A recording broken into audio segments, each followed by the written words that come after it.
une femme yanditse amategeko a écrit 10 lois. aravuga ngo ni gute dushobora guprepara inzira ya Antikristo. 10 lois qui vont nous faciliter la tâche dans la préparation du chemin de l'Antichrist. irya mbere avuze ngo ni ugukura Imana mu burezi. La première chose, c'est d'enlever les notions de Dieu dans l'éducation de base. ngo kugira ngo tubahuze n'umwami utegeka ikirere. Pour qu'on puisse préparer la réunion ou le rassemblement ou la liaison avec le roi de l'univers. iyo utazi ko hari ubundi bwami bukora, iyo ubonye ibintu ntumenye ibyo ari byo. Si tu sais pas qu'il y a un autre royaume, un autre roi qui règne, quand tu vois les choses, tu comprends pas les opérations qui se font. muribaza umwami utegeka ikirere. Pouvez-vous imaginer le roi qui règne sur l'univers? baguhuje nawe ibyo yagukorera. Si on organise des réunions avec le roi de l'univers, avec toi, sais-tu ce que ce roi peut faire de toi? Alléluia. Amen. bene data muhinduke kugira ngo mubwire n'abana banyu. Mais mes frères, soyez transformés afin d'éduquer même vos enfants. Alléluia. Amen. umwana arasohoka akagaruka kugira ngo si wa wundi we wagiye.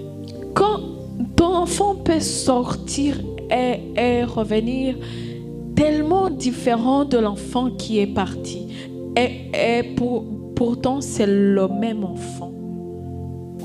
muhinduke kugira ngo mubone aho muyobora abana banyu. Soyez transformés pour avoir de quoi éduquer vos propres enfants. Alléluia. Amen. muhindukirire Kristo. Retournez-vous vers Jésus. muzi ababyeyi bo muri no minsi. Vous savez, les parents de nos jours bagiye ku kazi. ils sont partis vers le boulot, vers le travail. bibagiwe kuba ababyeyi. Ils ont oublié le rôle des parents, d'être des parents. muzi ko ababyeyi babaye abaterankunga b'abana, ntabwo bakiri ababyeyi, ni abaterankunga b'abana.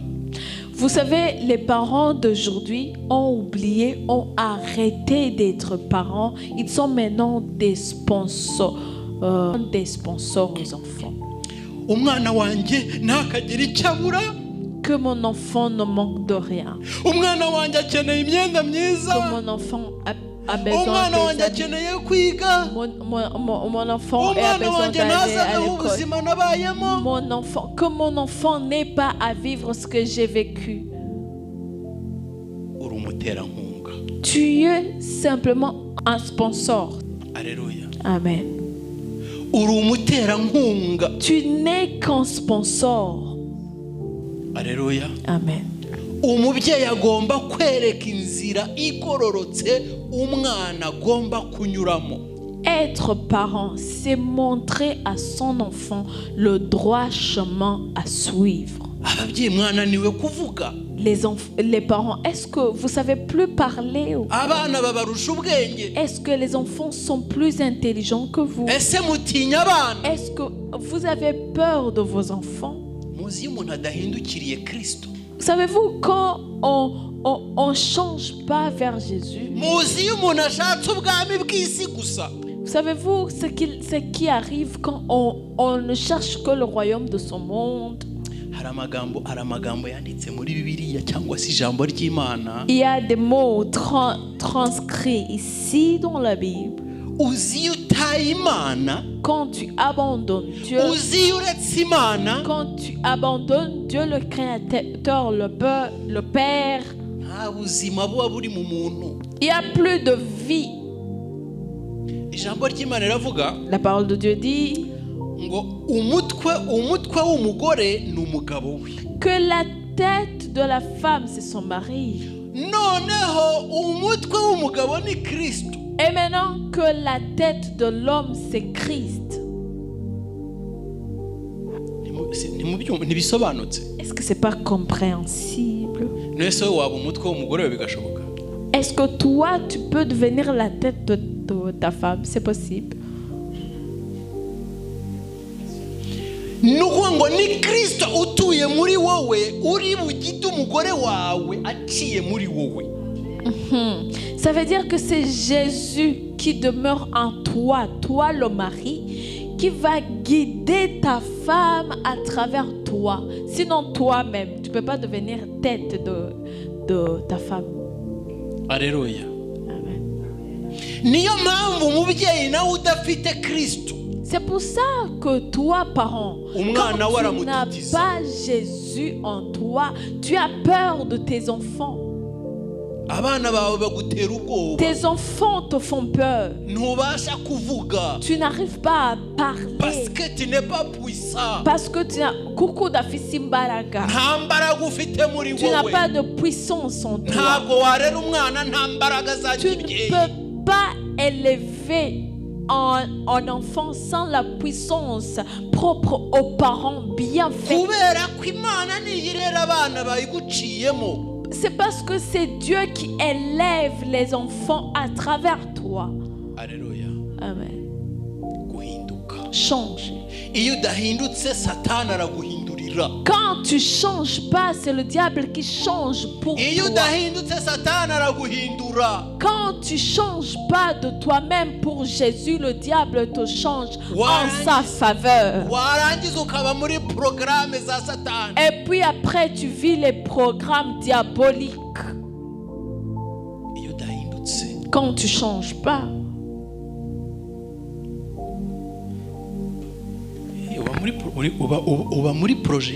Tu vis dans des projets diaboliques.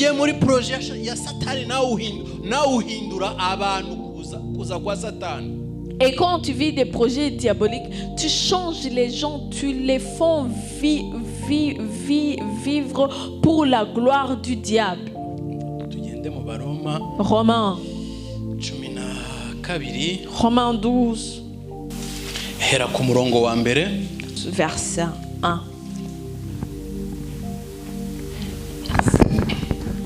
Nuko bene data ndabinginga kubw'imbabazi z'Imana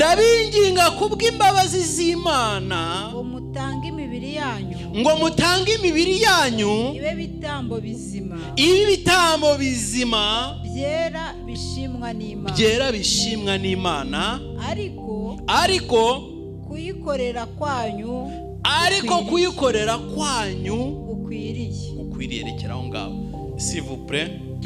Je vous exhorte donc, frères, par les compassions de Dieu, à offrir vos corps comme un sacrifice vivant, saint, agréable à Dieu, ce qui sera de votre part un culte raisonnable.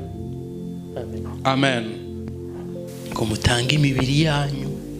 Offrir vos corps. Somera nanone kuri hasi kuri kabiri. ngo kandi ntimwishushanye n'ab'iki gihe ahubwo muhinduke rwose mugize imitima mishya kugira ngo mumenye neza iby'Imana ishaka ari byo bishimwa kandi bitunganye rwose. rekeraho. Ne vous conformez pas au siècle présent, mais soyez transformés afin que vous discerniez quelle est la volonté de Dieu, ce qui est bon, agréable et parfait. Amen. Amen. Je vous exhorte à changer. La raison qui a fait que Paul écrive aux Romains,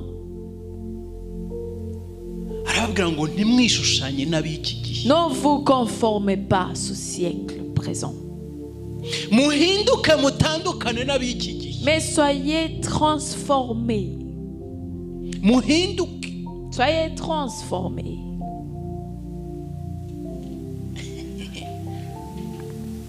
wabasha kuba mu bwami bwa Kristo kandi usa nabo mu bwami bwa Satani? Est-ce que tu sais être dans le royaume de Jésus tout étant comme ceux qui sont dans le royaume du diable?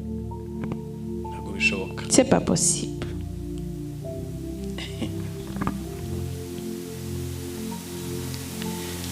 Ici, le monde, cyangwa se ibihugu, ou bien les pays, les royaumes. Iyo urebye imyambaro y'abasirikare, si tu regardes la façon de s'habiller des militaires, akenshi bisa, c'est presque les mêmes choses. Ariko iyo umwegereye neza, mais quand tu t'approches, ubona akantu kagaragaza ko atari umubirigi. Tu vois un indice qui te dit que c'est pas un militaire de la Belgique. Iyo umwegereye tubasha kumenya n'uw'ikihe gihugu. Quand tu t'approches de lui, de loin, ils sont tous les mêmes. C'est presque la même chose. Mais de près, tu arrives à voir c'est de quel pays.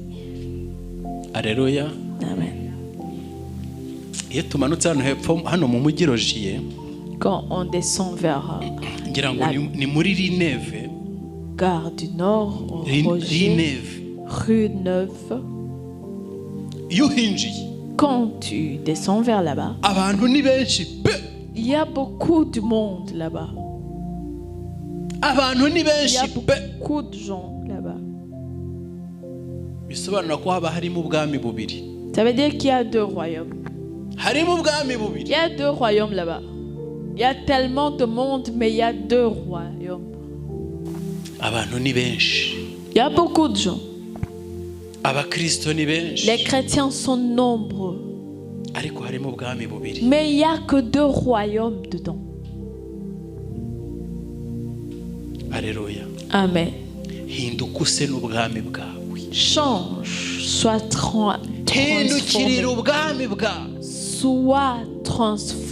transformé en faveur de ton royaume. Deviens le disciple de Jésus.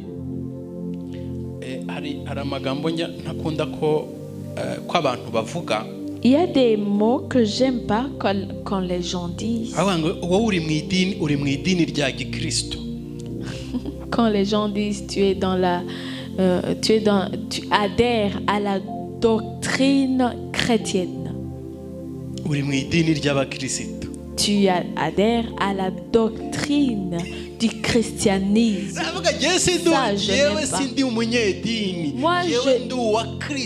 je réponds que j'adhère à aucune doctrine, doctrine. J'appartiens tout simplement à Jésus. C'est tout. Parce que adhérer à une doctrine et appartenir à Jésus, c'est deux choses tellement différentes. Tu peux adhérer aux enseignements et te battre avec tes frères dedans et être en discordance avec tes frères dedans.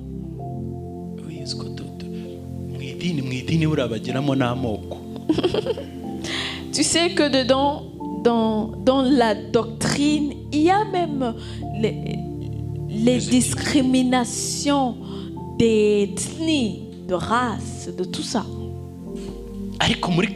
Mais en Jésus, maintenant on parle de Jésus. Quand on vient vers Jésus, pas le christianisme, Jésus.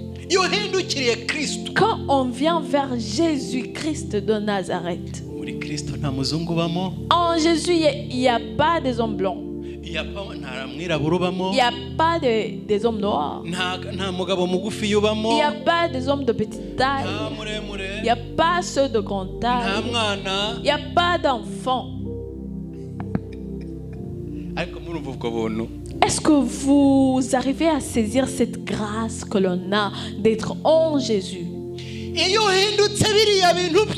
Quand tu es transformé, tous ces critères ne te concernent plus. Ça reste derrière toi.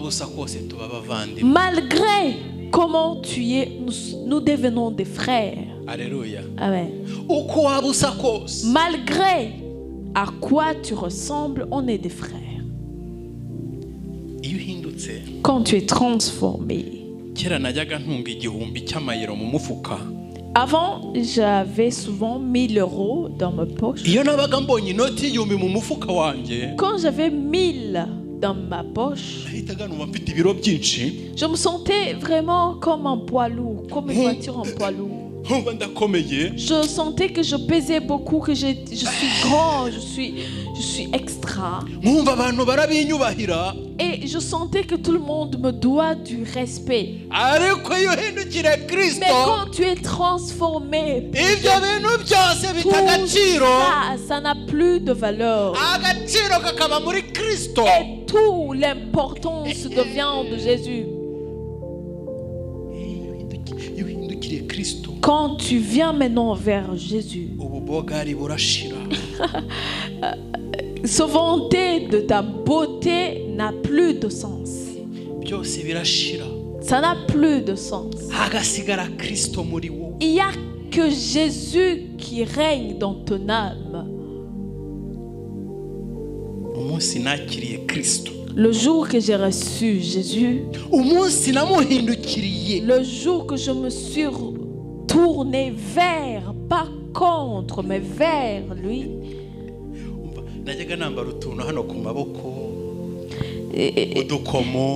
je mettais des perles sur les bras, beaucoup de choses. J'étais quelqu'un très bien placé. Quand je partais dans les magasins, je cherchais des trucs qui me plaisaient bien. De très différents, de différents mots de fabrication différentes. Tout ça. Mais quand la véritable gloire est entrée dans mon cœur,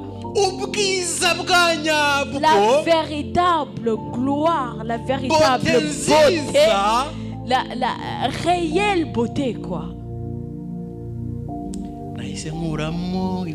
J'ai tout enlevé.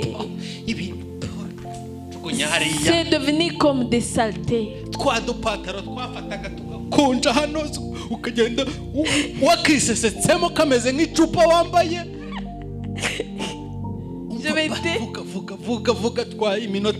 Il mettait des pantalons tellement petits que ça serait comme si on le mettait dans une bouteille. Tout ça, il a jeté.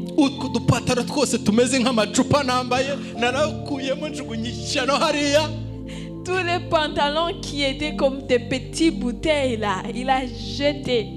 C'est devenu comme des poubelles. Quand la gloire, mais cette fois-ci réelle, entre dans son âme, quand tu te tournes vers Jésus, quand tu deviens un disciple de Jésus, tu n'as plus autre source de beauté à part lui. ibintu by'amashusho nk'ibi amafoto y'abantu z'abariya ba Bob Marley ba Lucky Dube ba 50 Cent ku bibambasi inzu yanjye ngo nyigire nziza. J'avais pour décoration chez moi les images de Lucky Dube, 50 Cent et les autres célébrités. Mais maintenant, c'est devenu comme des vanité. J'ai commencé à voir comment chez moi, le Jésus qui demeure en moi, c'est lui le propriétaire de mon chez-moi, qui fait la décoration de mon chez-moi. Amen. Amen. Se tourner vers le véritable roi. L'écrivain Joël a écrit Joël 2 de 12. Et Et il a dit même aujourd'hui,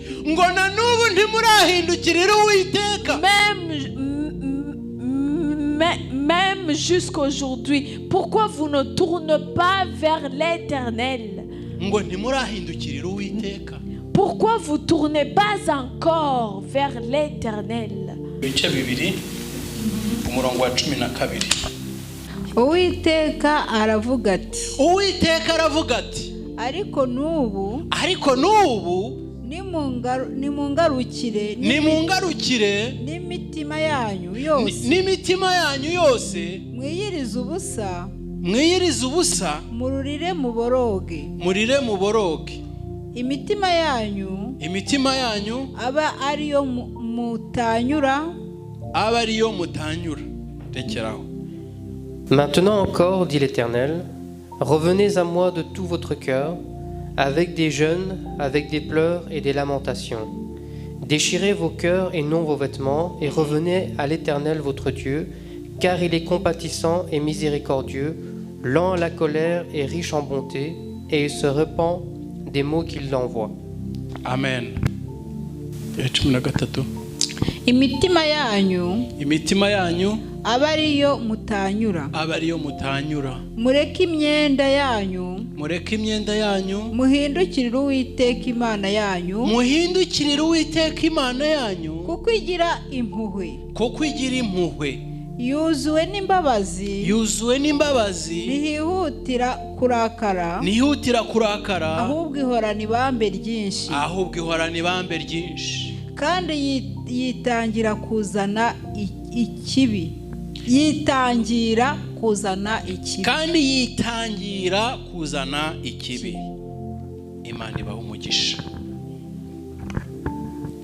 Imana ibaha umugisha guhindukirira Kristo. Revenez à Jésus.